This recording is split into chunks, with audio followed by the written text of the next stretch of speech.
What is up guys, Rekus here with a new video, and today we're going to take a look at the newest Analytica tier list that has not even been released yet. Some top secret information here basically for you guys. This is the #1 tier list you want to take a look at if you want to know whether your heroes are good, whether the heroes you want to place on your team are good, and which heroes you definitely do want to have there. So in season basically asked me, Rek, can you give your opinion on this list?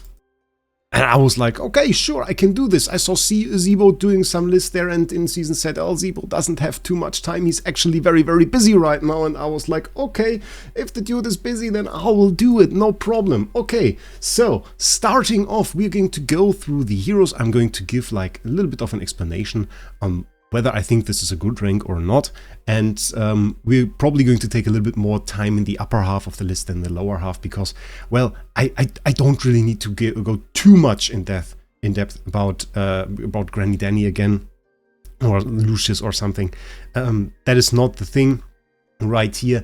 We're going to talk a little bit about the top ranks a little bit more, and then about some specific hero choices, and in the end you should have a picture about which heroes are good and which heroes you don't want to have.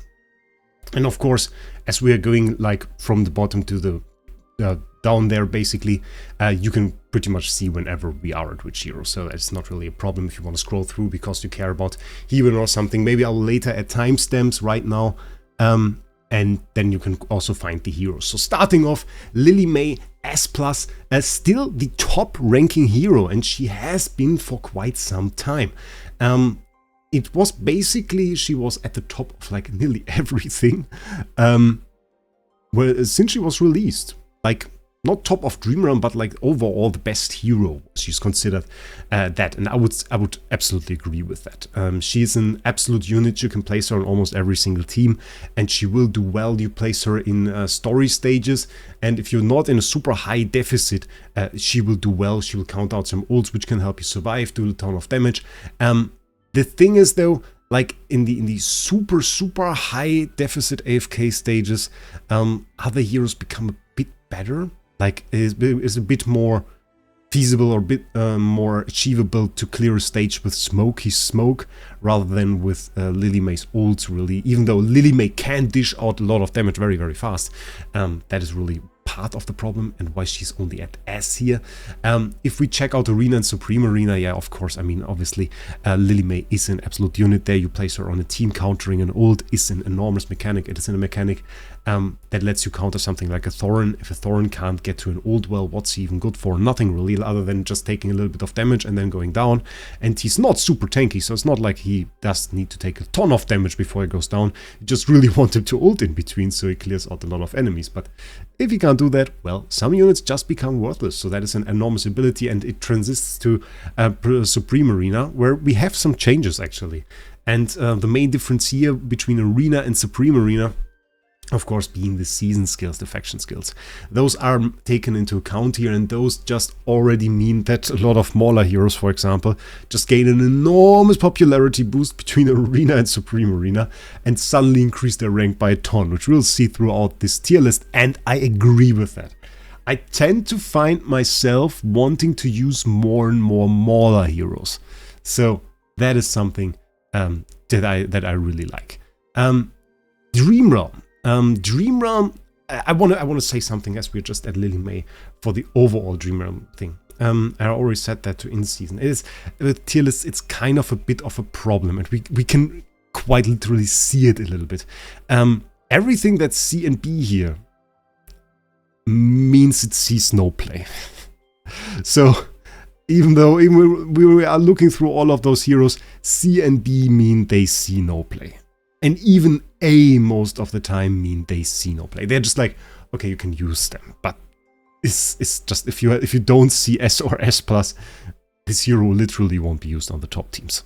So it's like making a difference between C and B is quite literally like you not being invited into a club and they checking your invite, and some people get in and you don't, and we measure how much you're capable to get in, and C and B both don't get in. They are not in there, but we still try to make a difference, even though they achieve the same outcome, which is like none. Even if we were to place them on a team, we could achieve a higher damage using Florabelle, but we won't. We will place those heroes there, and the ones that have an S, and I definitely won't go into why they are at C. Maybe if I have a quick idea about this, but this is just like the takeaway. If they are not B or C, if they are not S or S plus, they are really not on the team. And this is like the thing. This is basically based on the channels on the Analytica Discord, where we find the top teams in there. And if you don't know the Analytica Discord, I definitely recommend you check this out, because usually you can find some quite good info in there.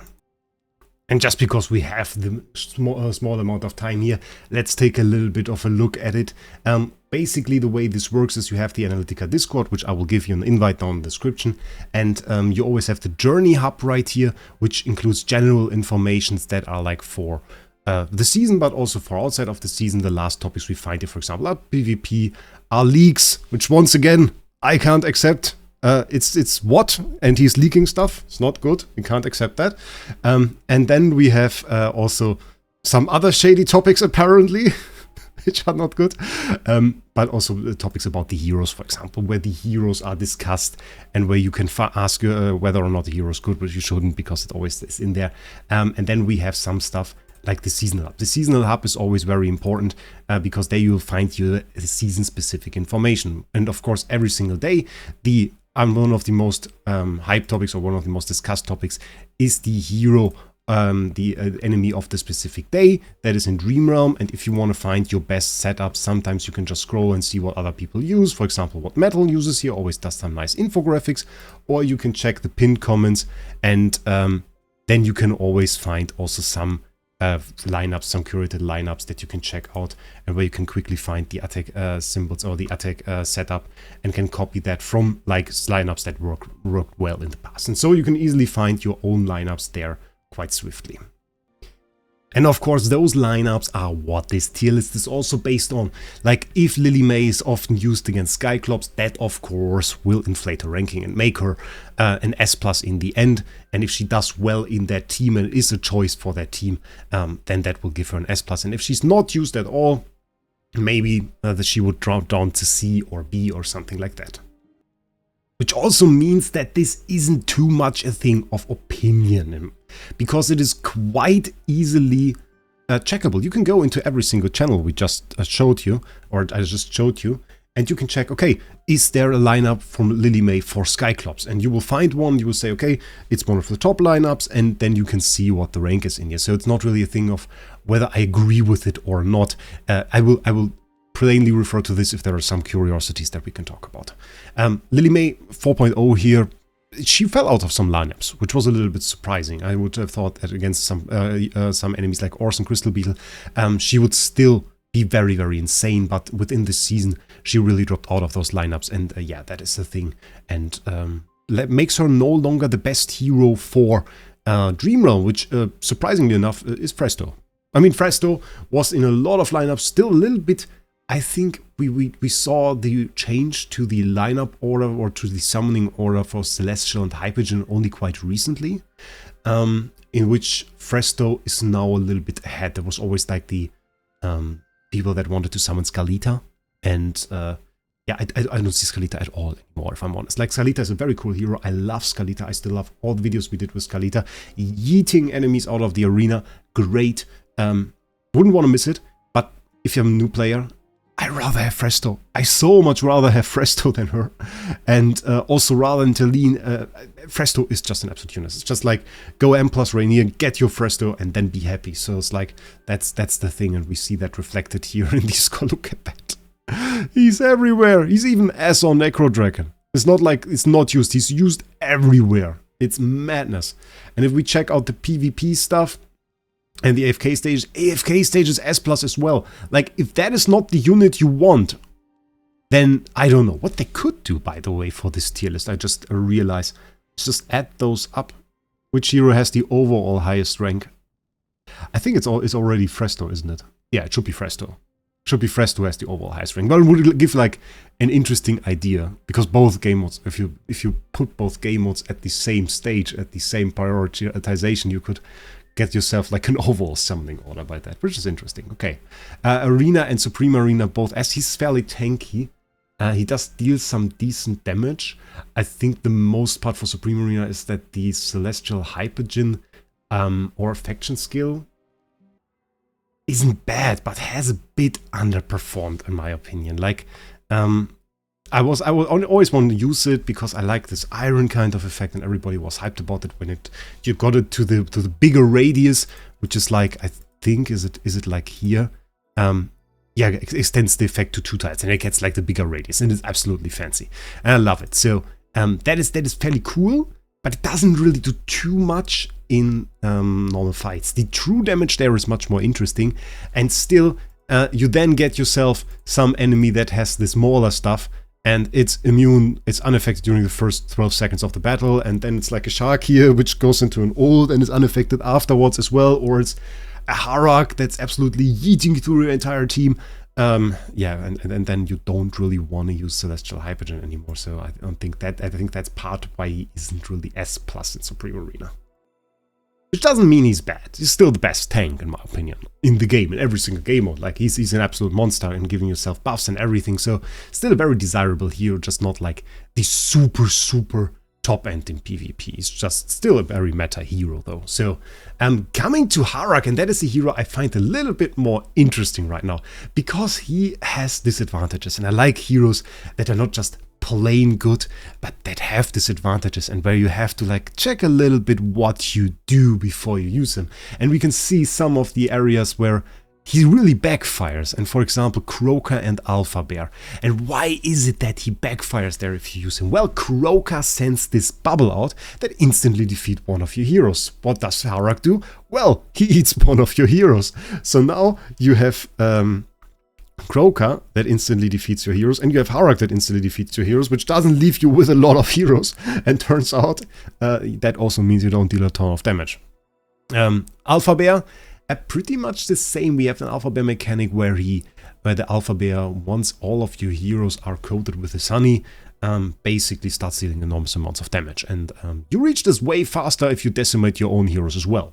Nonetheless, this guy deals a ton of damage. And I have to go into PvP now, because we see the storyline AFK stages, which surprised me, I have to say.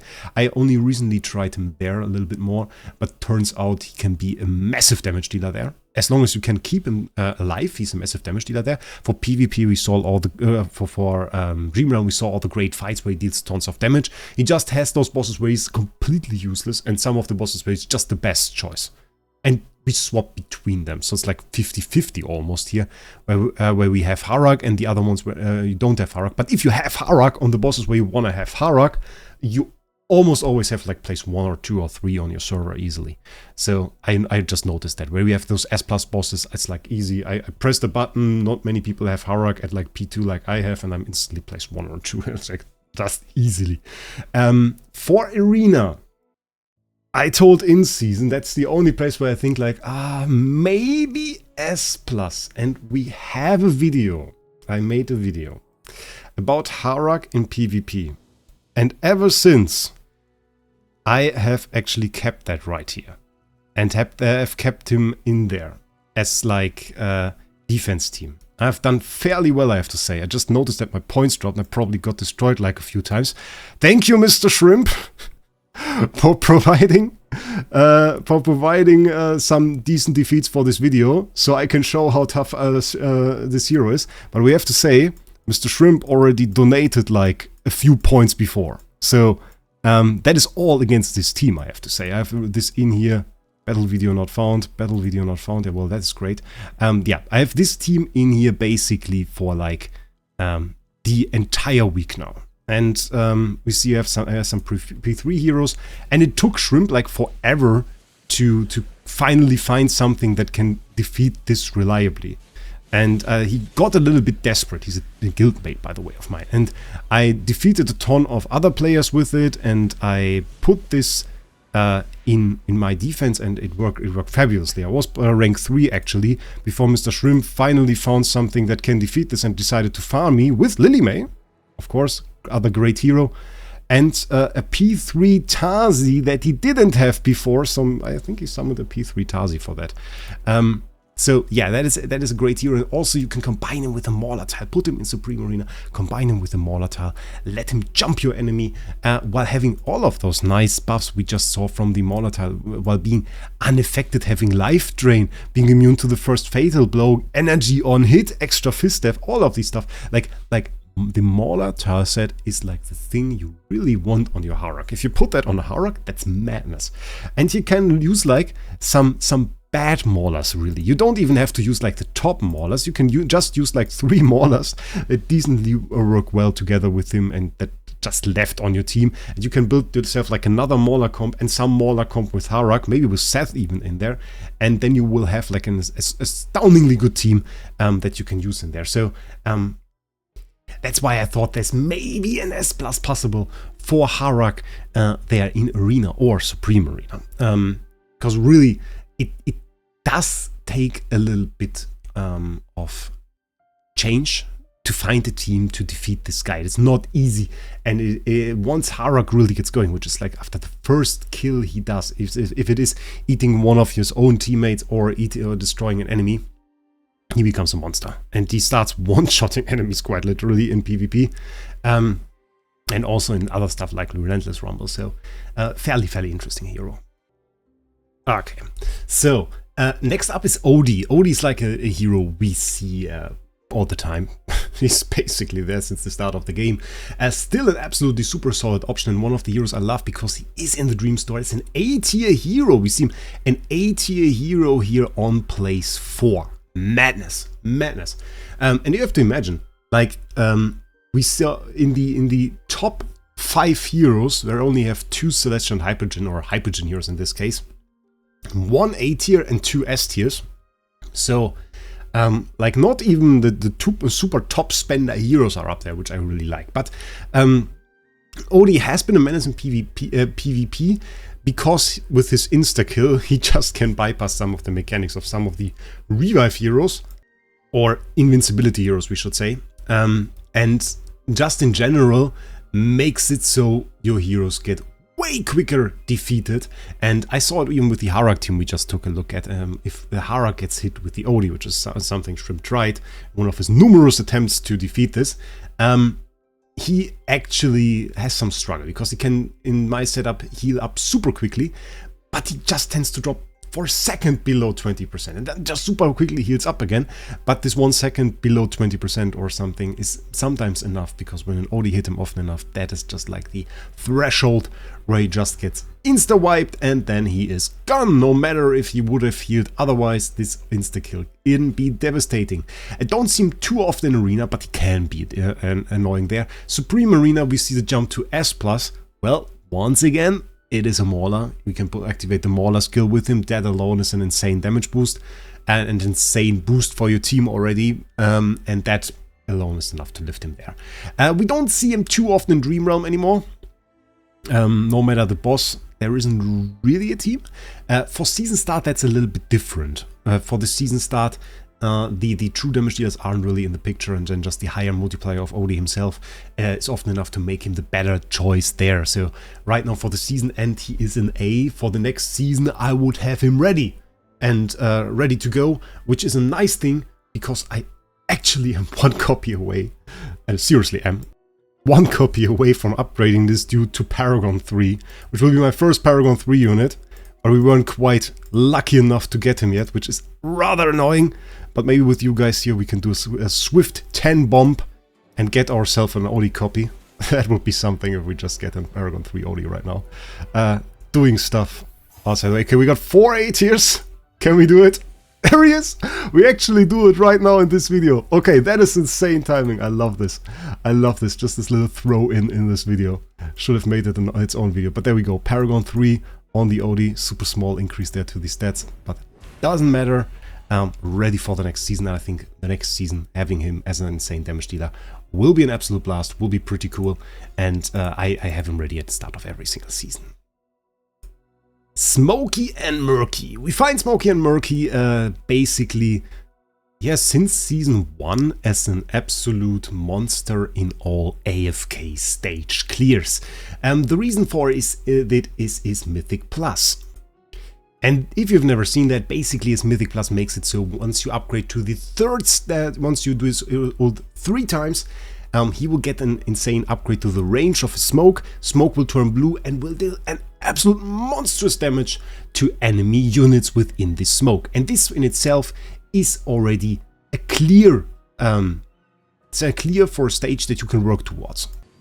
And therefore many stages, looks like this by the way, the blue smoke, many clears for stages end up looking like having a lot of tanks, having like a Hewynn in there, sometimes a Koko, and then you clear the entire stage basically with your Smokey. And you can see how this leads to like insane damage. And that is just his Mythic Plus with the third ult right there.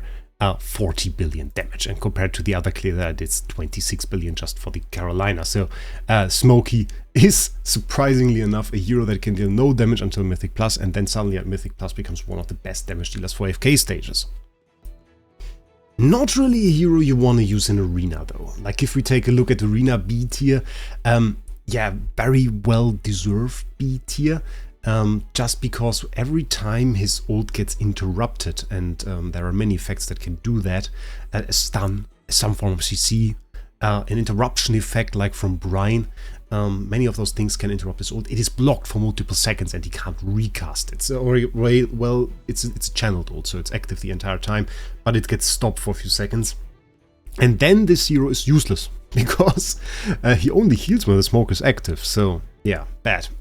Why the jump to S? Well, you can place him on a tile, you can then teleport him into the enemy area, where he stands in the middle of them, and then is immune to, or unaffected for 12 seconds, which is a long time, so you get something out of your Smokey right there.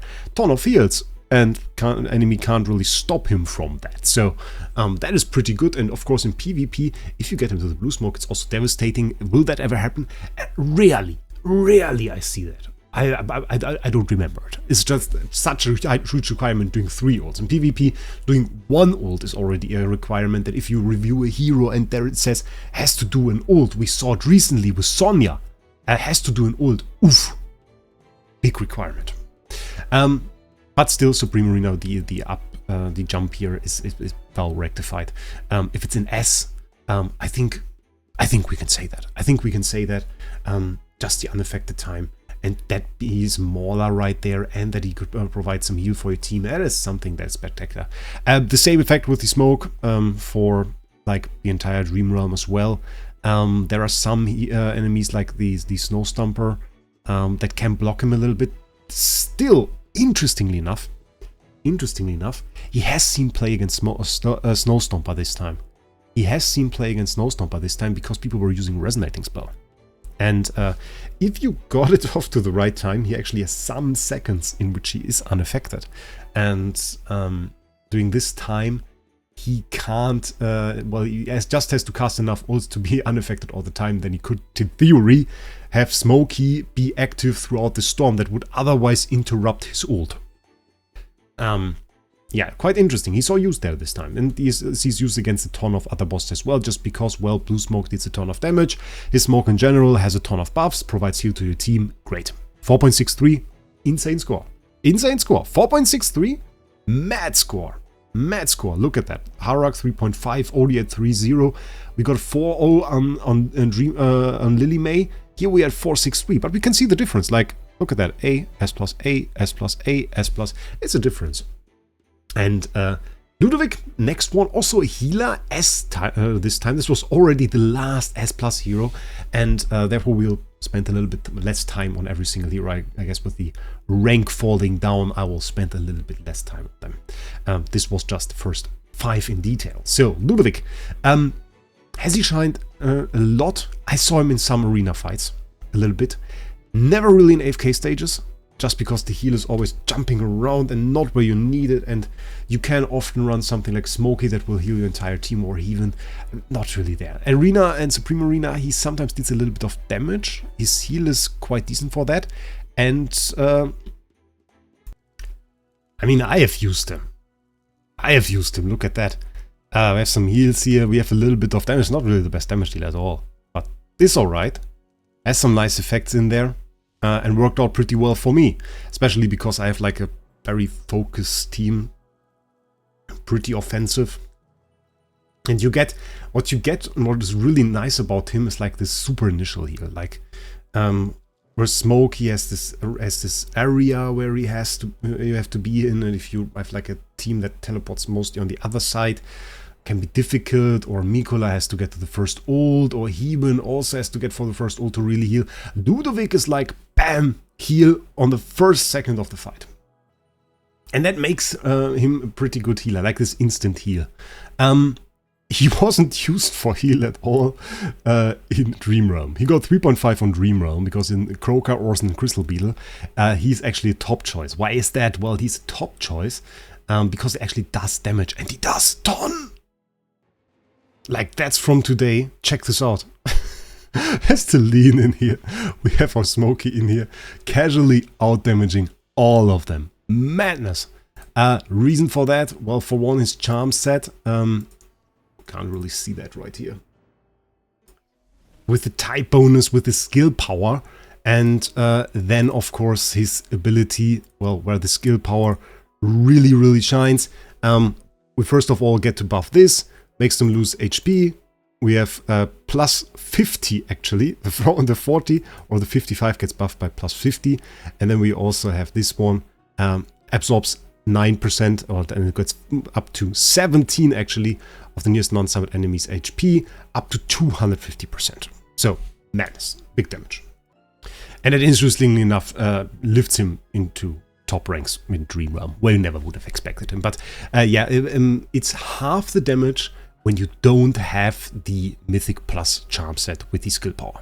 So, something to note. It's not good if you don't have that. Talene, fall from grace, I have to say. Easy S+ hero last time. Now, little play, I have to say.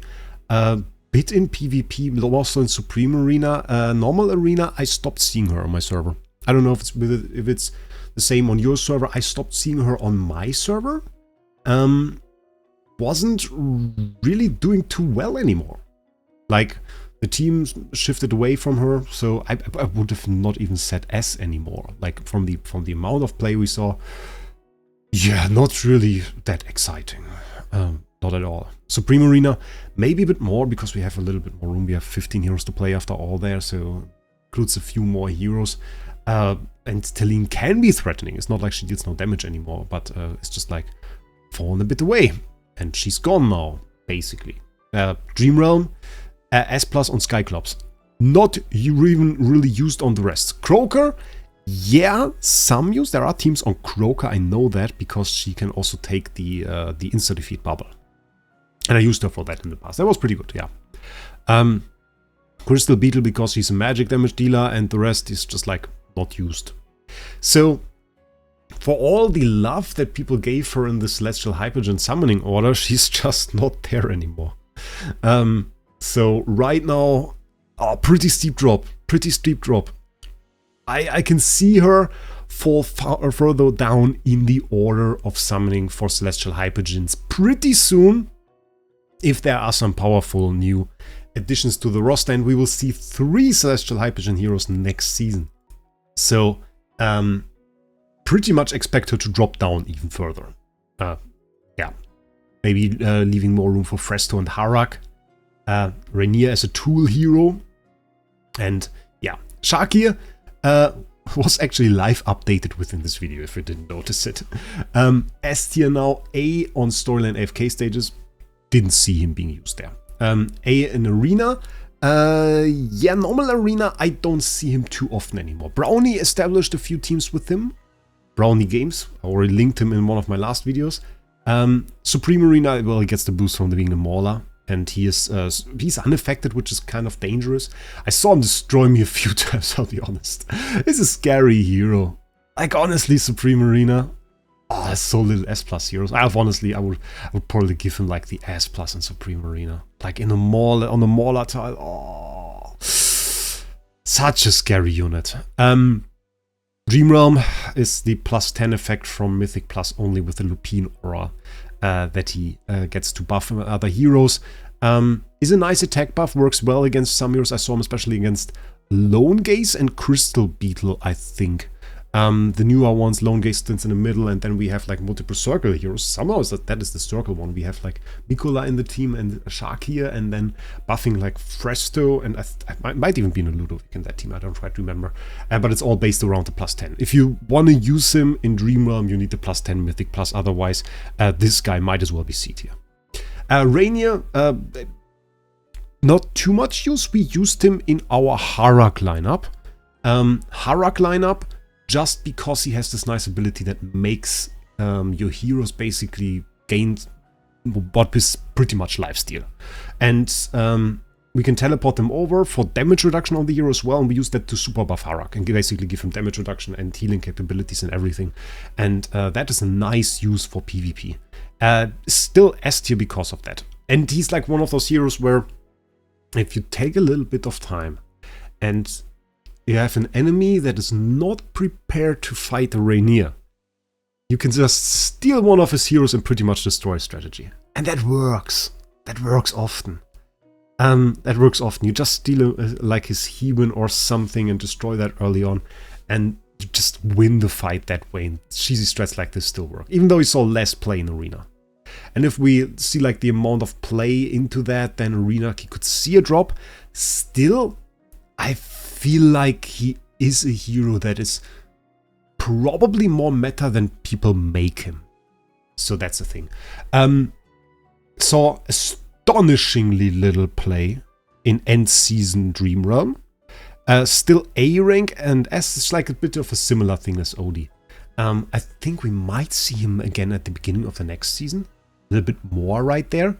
I think when he was used within this season, it was often also because he has like this attack buff thing. All the healers got like the attack buff mythic charm effect.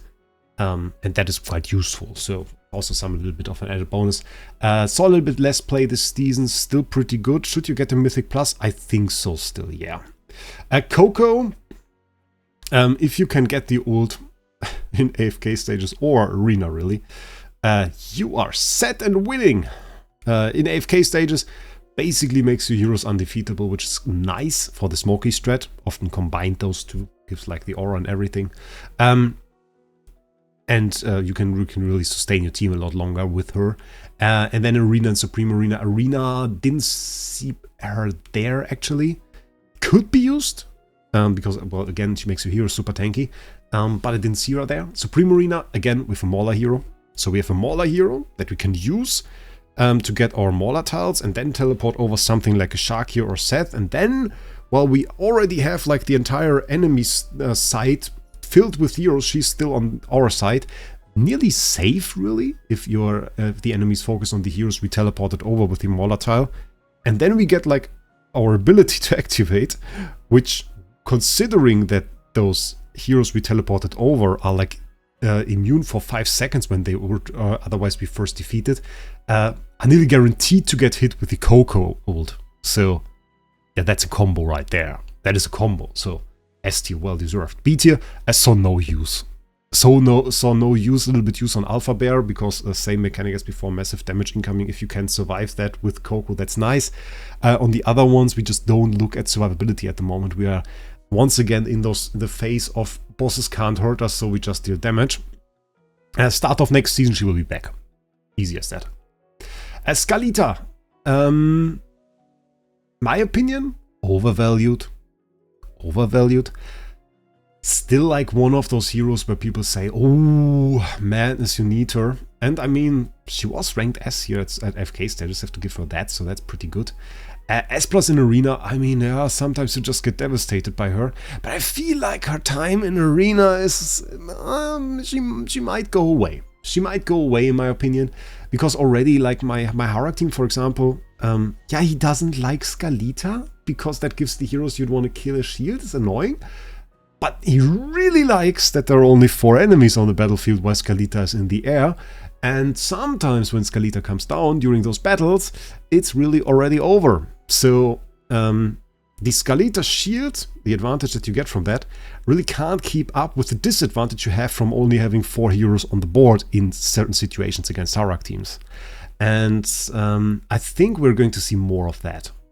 More of those situations where this is too much of a downside to really support her, using her on a team. And I think right now, the S+ on Arena, I can see it, yeah, because she can be so punishing if you can just outlast your enemy a little bit. And we saw those sustain teams. Bloody hell, those were annoying. It's like Hewynn's in there and Phraestos and just banking on being super tanky.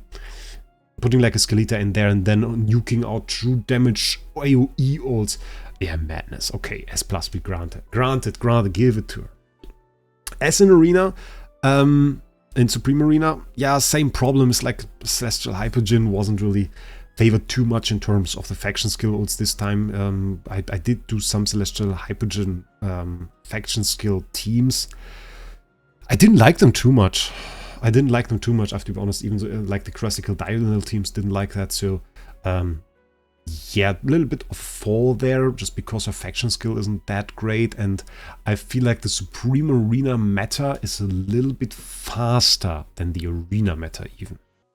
And I don't even want to say that in regard to like the duration of a fight, but mostly like when it is decided that you win.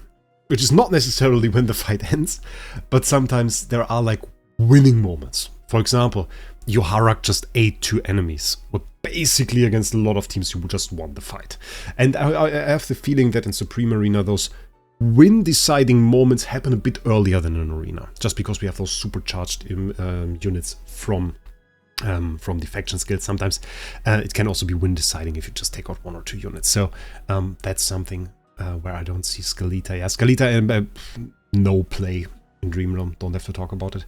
Eironn, still great in AFK stages. We still saw the CC teams just a second ago already when we took that in there. Arena, I feel like Lilymay ended the Eironn reign in Arena.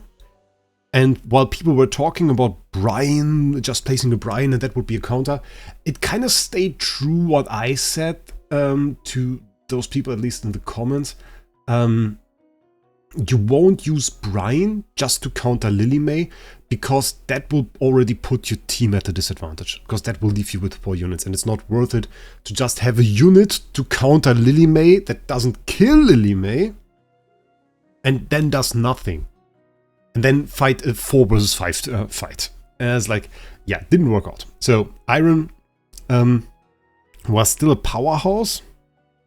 And if you face teams without Lilymay and without like, well, my team doesn't use the Lilymay, my Harak team, but we have the unaffected like from the artifact. So my team is just one hero focused. So that's a bit of a difference, but most teams are focused on multiple heroes. So if you face teams that are very strong, like an Ulmus Eironn comp can be devastating. My god. And that I think deserves the S. S+ if Lilymay didn't exist. But Lilymay exists, so that pushes him down to S. Supreme Arena, the same thing. I don't feel like the Wilder aura. I saw it sometimes work really well, but has difficulties. Nonetheless, like, if you fight an enemy team, again, same as in Arena, that can be targeted by him, and you have to carefully take a look at that. You don't really want to use it against a Mauler team, because, well, 2 heroes unaffected already. It's annoying. Then you can still pretty much devastate the enemy. No use in Dream Realm. Mikola, a nice buffer. Sees has S tier in Supreme Arena. Same thing as before. Supreme Arena Mauler buff is nice. Can build some teams around that. It's not really anything beyond that. It's just a nice healer there, and we can make her work there because of the Mauler thing. I didn't see her see any play in Arena or AFK stages, which is also what I was predicting, because she dies fairly fast in Arena. At Dream Realm, I also saw play nearly everywhere. Not in every single team, but there are teams for every single boss, I think, that include her. So yeah, just a great buff hero, we can basically say. Thoran, certainly less play than last season. B-tier storyline AFK stages, yeah, there's no tank that is used there. Maybe a secondary choice if you don't have a Phraesto, but like, it's not great. Arena, used him there, still like him. Absolutely devastating if you get like an ult, the enemy hits him a few times and you counter, which we utilized in my team by just connecting him to the Harak, which is madness if it works. I saw some really big Thoran ults and I love it. Cheesy unit, I hate him at the same time, because if you get destroyed by Thoran ult, it's no fun. Feels unfair. Supreme Arena, not really the faction skill that carries him, just him being a good unit to add to a team, I guess. Didn't really use him too much in Supreme Arena, I have to say. Yeah. But he's a good unit. Basically no play in any Dream Realm boss. Kinda good against Croaker, because he can revive, but many people switched over to just using Talene instead, because you get a little bit more damage out of her. And Thoran has like makes the enemy take a little bit more damage, but usually Talene is a bit better. But you can still use him instead of Talene to just take the insta-kill orbs, which works out well. So that's the thing for him. So a little bit of play in Dream Realm at least. Tasi, people say she's dead. I don't think so. Like, she's honestly good in PvP. It's so annoying. If you fight a Tasi and she's like, oh, you defeated her, and now she gets energy again, and now it's ult time once again. Ult number 5 after I had her down, and she was the only remaining hero. So annoying. And I think that makes a good PvP hero if it's bloody annoying. If you really don't like facing it, I think that deserves an S. And that's the same in Supreme Arena, where we can also use like a Lightbearer faction skill or something, make it a little bit more fancy. Didn't see any use in Dream Realm. I think she will be great next season too. And we can see that a little bit. Like, if there was a huge distance between Arena and Supreme Arena, I would say, okay, that's an indicator that you might not be good next season again. At least in those game modes. But if there isn't, then we see some use. And for AFK stages, she does very well. It's a nice extra CC. Vala, no use in AFK stages. Arena, Supreme Arena. No, didn't see her being used in Arena. Nonetheless, great damage. Saw her in Supreme Arena. She can actually dash out some mean damage if you place her on like one of those wilder tiles, and she starts shooting over at the enemy. And I got destroyed with my Dino team because I wasn't careful and was just like clicking and saying, come on, let's see if we can win. Just clicked through the phone somewhere, and then later saw that my Dino was the target for Vala, and she just two-shot him, and she was standing on like one of those wilder tiles. So yeah, madness. It can be very strong. And Supreme Arena, well, basically the same. Didn't see her have any use here. Don't know about Orson. I didn't see her being used against Orson. At least not in the meta teams. Hewynn, no use against Dream Realm because she's just for heals. Heals are her thing. Heals and debuff removal. If we get a boss one day that just does a lot of debuffs, which we don't really have right now yet. We have damage dealing bosses and bosses that self-buff to punish you for not keeping mind of certain mechanics. If we have like bosses that debuff your attack or something, she could be great in Dream Realm as well, but we don't have that yet. Other than that, Arena and Supreme Arena basically share the same thing. If the Hewynn gets an ult off, every hero on the board becomes really tough to deal with because they get healed for a rather long time all the time. And yeah, that's really her thing. Can be used in storyline FK stages. We just saw it a second ago or a few minutes ago when I displayed the Smokey fight. She was also in there. So that's a thing. Damian, not really used in normal AFK stages just because the seal is very unreliable. Arena and Supreme Arena used for like the haste buff and some heal, and you can place him like where you initially place Damian, if you don't know that, is where he spawns his first card, and around the card is the aura where he heals and provides the haste buff. So that's something to keep in mind. And that's you can of course use to buff certain heroes, and usually you can place him a little bit backward in Supreme Arena next to the true heroes on the tile, and if you make that like a wilder tile, then those heroes will often stay right where they are, which keeps them within the reach of this card, giving them the additional haste buff is nice. And not enough to be used in Dream. Yeah. Sonja, surprisingly, I would have honestly thought that she might see more play in Dream, and I think like people forced it a little bit. I think people forced it a little bit at the start. Tried to use her more, which is why we have like a lot of S teams here, but we really only have one S plus at the moment, which is Croker. So yeah, great hero. I think it's still a must-have hero. It's not what people hyped her for. She was hyped so intensely that I was a little bit confused, because people said like, oh, I will swap my Tasi. And I was like, no, don't do it. And yeah, stay true, keep your Tasi.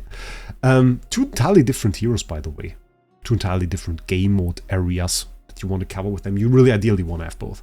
And it's easier to go for Sonja, because there are not too many good heroes in the Lightbearer faction. The Lightbearer faction way more limited than the Wilder faction, certainly giving her a higher summoning priority on a lower amount of heroes that you really want from the faction. So a little bit easier to get Sonja in the long run. Brutus, same. Like, if you ever heard about Brutus, gets immune when he gets defeated. That's his entire point, and that makes him nice. In Supreme Arena, once again, the nice thing is you have an immunity, and then you gets hit, and we have energy on hit and stuff in the Wilder tiles. So if you have him in there, then yeah, sometimes he can survive really long, which is a bit stupid. Not really super damage dealing, but distracting for the enemy team. And then your other heroes can make their stuff work, or maybe you have like an Odie or something, taking out enemies, and that works out. Does nothing in Dreammill. I've never seen him there, I think.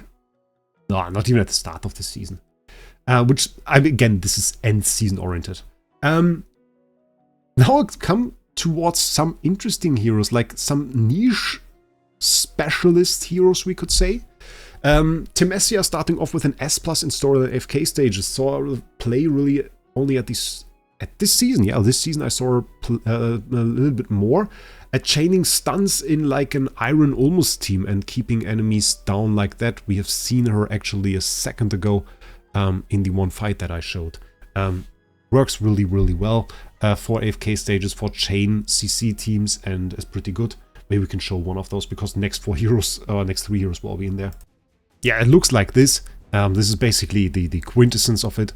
You usually have like your Eironn in there, you have your Ulmus in there, you have Temesia, and you have Arden and Carolina. Though Carolina, sometimes they use like a Tasi instead, which is nice for the aura as well. So I think we could just copy that. We do one attack, so you get the idea of it. Pull enemies together. We have frontline spell in here, which is nice. And then like you have your Temesia going in between. For one thing, actually does true damage. People forget about that. She does true damage, so you can actually deal damage to some of the enemies that are a little bit tougher to kill in there, making her not a bad choice for damage, and in some situations actually quite interesting to even clear those stages. So that's one thing. Yeah, and it looks like this overall. The interesting thing here is really we get 0 incoming damage sometimes from the enemies. This was like just a perfect demonstration of how this team is supposed to work. 0 incoming damage. This team has like 0 healing capabilities, but took 0 damage. All the damage taken by the enemy. This is a CC team. This is just the essence of it. It's a CC team meant to CC the enemy, meant to keep the enemy from attacking, and it does so really well. So yeah, Temesia just in there. Supreme Arena, I saw her in some teams where they mostly aimed at using the Lightbearer tile, not necessarily for her. And she does pretty well there, because she can deal some damage and can be annoying. It's not like super strong, but it's okay. Not too much used here. It was used as for a long time as a true damage dealer to Necro Dragon, because she's a moving hero that doesn't get hit by Necro Dragon's attack. Necro Dragon only hits enemies that are stationary with this extra mark. Arden, nice damage dealer for exactly the same purpose we just saw, and hits CC'd enemies, which is cool. So yeah, that works in Arena as well. Eironn CC combo is good. Ulmus makes your CC last longer. Is actually a must-have for the Eironn comp. You need him at Mythic Plus for that, so that's a little bit steep. A-tier Wilder unit, something to work towards most definitely. Not the super insanely used PvP hero. I usually see him in AFK stages, but if you have an enemy team that's vulnerable to Eironn Ulmus, then they will die to Eironn Ulmus, so that is something we use. And Nara is a tool hero. People always think about the damage. You really need one copy of her because that gives her this drag ability, which can yeet one enemy from the other one side of the screen into your team, basically. And that is what she's usually used for. Mostly for one specific enemy you want to quickly take care of. That's her use.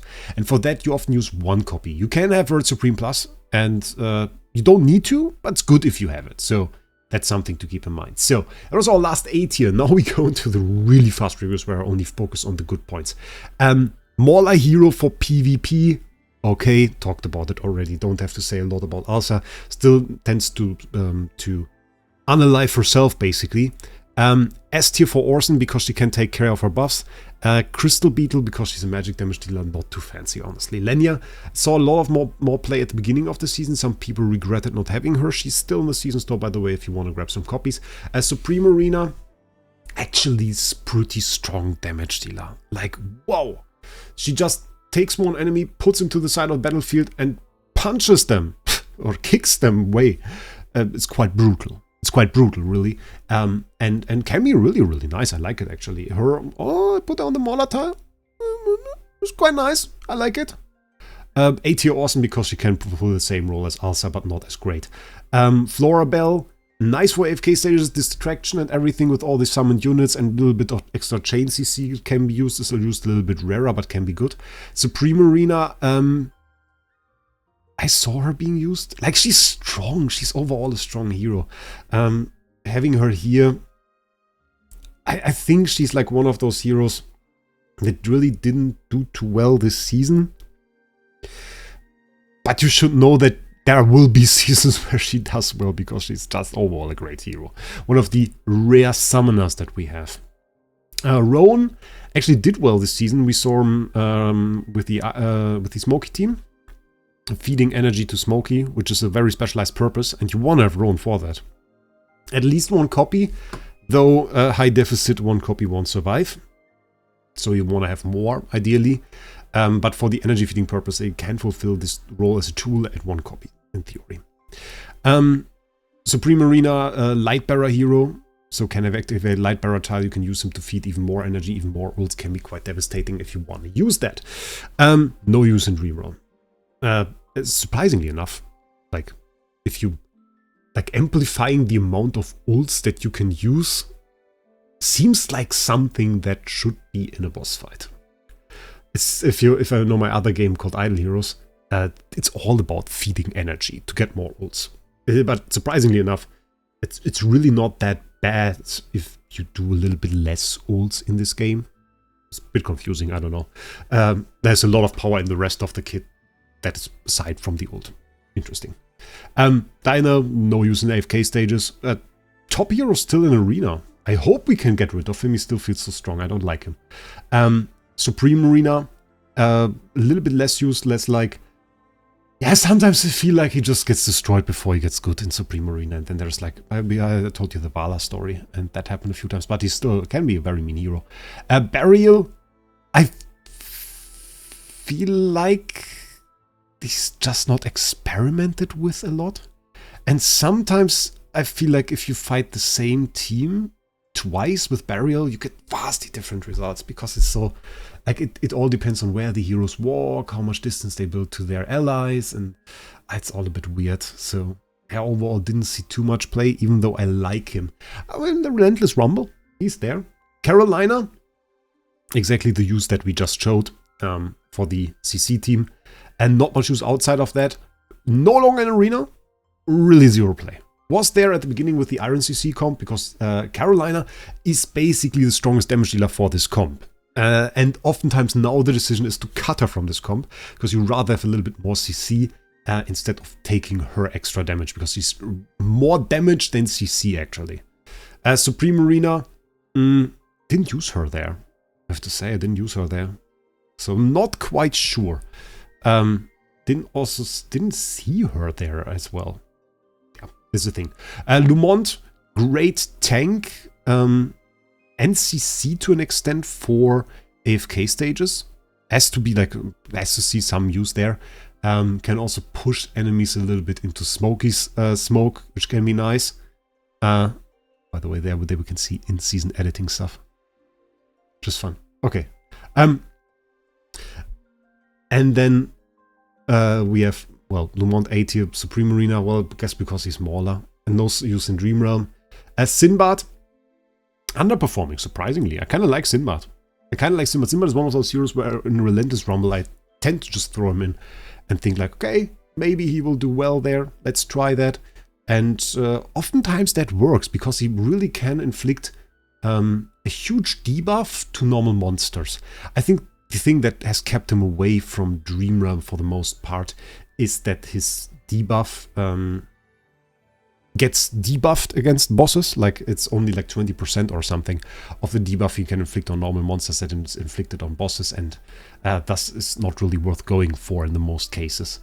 Surprisingly often it's not worth going for. In Relentless Rumble is very often worth going for. Supreme Arena, Lightbearer Aura, and then you have like a nice debuff. It's a good combination.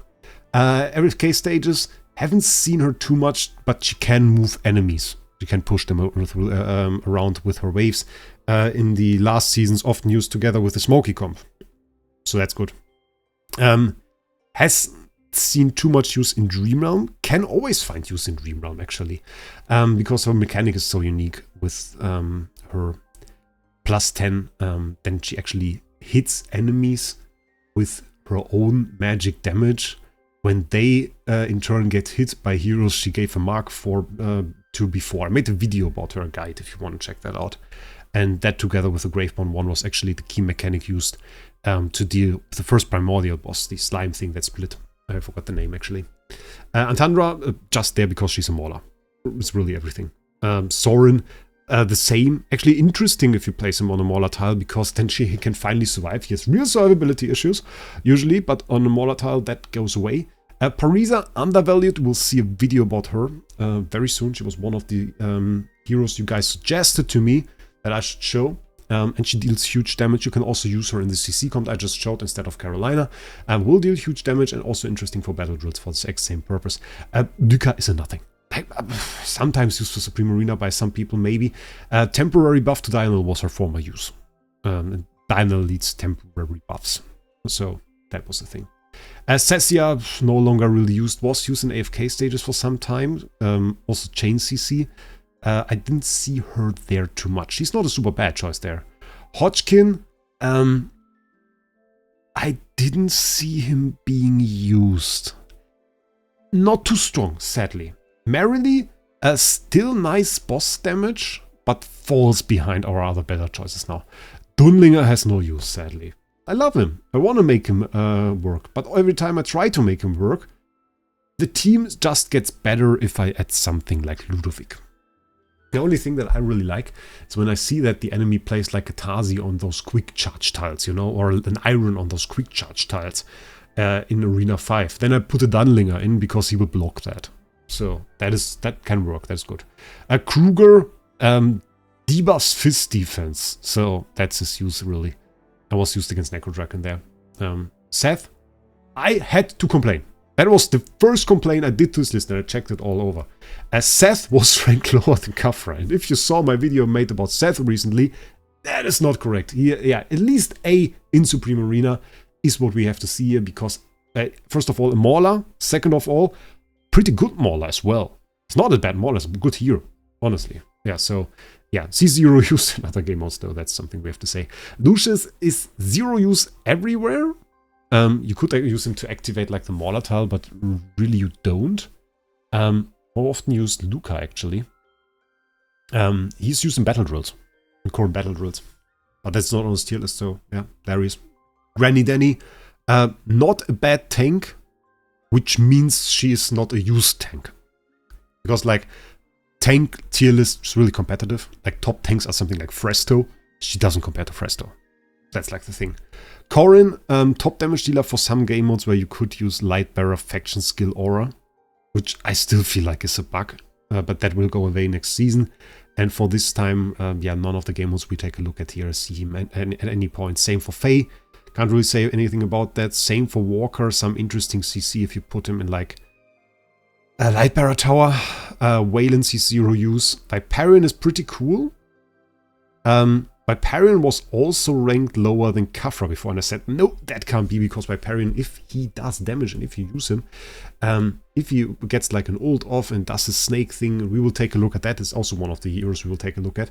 It can be really devastating. Lucca Niru has a very weird mechanic that is rarely used. I didn't see anybody build anything mentioning or worthwhile mentioning yet. Lucca is a tank. It does nothing more than that. It's pretty boring. Salazer, people think of him as a worse hero than he is. Really think of him as a worse hero than he is. He does deal pretty decent damage, actually. It's just not used at all. Same for Satrana. Shrimp actually tried to defeat my team with the Satrana team. It didn't work. It didn't work, but it was certainly interesting.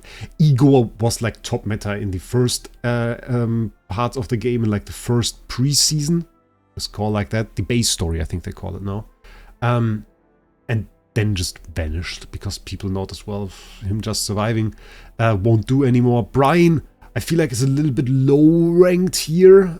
At least like, I think having him ranked lower than Salazer, even though, well, it's not lower, it's the same really. Doesn't feel right. Brian feels strong. It feels like a hero where you take at least a look at. I take at least a look at. I could probably put him here. Swap him with Valen. That's something that I would do. I would swap him with Valen. Reese, I like Reese as much as Brian. So probably give him him. Is it him? I always say it incorrectly. The same rank. Reese is just like, if all of Reese hits could hit the enemy, it would be really insane. But does good damage. Atalanta, isn't it Atalanta? It is Atalanta. I was confused by that. Sees 0 use, but can deal big damage. And as a PvE enemy, a monster! Yeah, Kafra useless. Mirael will probably, or maybe see some play this season again. Last season, Ravage Realm against that Sahara, we saw some play. Because she actually has pretty high magic damage. And we needed a high magic damage dealer. So, yeah, maybe again. So that is the only use. So that's where all the heroes from this list. 1 hour. That's not even a minute per hero, so I think it's alright. Even though yesterday I couldn't talk really because I was sick. Today we do a 1 hour video, so that's the change to it. I hope you enjoyed this. I hope you enjoyed this. Once this entire list gets released, you will also find a link to it down in the description. For now, this is still the format we are taking a look at and might see some changes till then. I told you all of my opinions about it. By the way, if you wonder about those pictures being like that, that's because I use like a dark mode add-on that forces every page into dark mode. Because if I didn't do that, flashbang alert, it would look like this, and yeah, I can't survive that, so that's the thing. Yeah, I hope you enjoyed this video. Maybe subscribe to his channel, and maybe if Zibo manages to find the time to make a video about this as well, maybe he will do so. Other than that, I wish you a great day. We'll see us in the next one.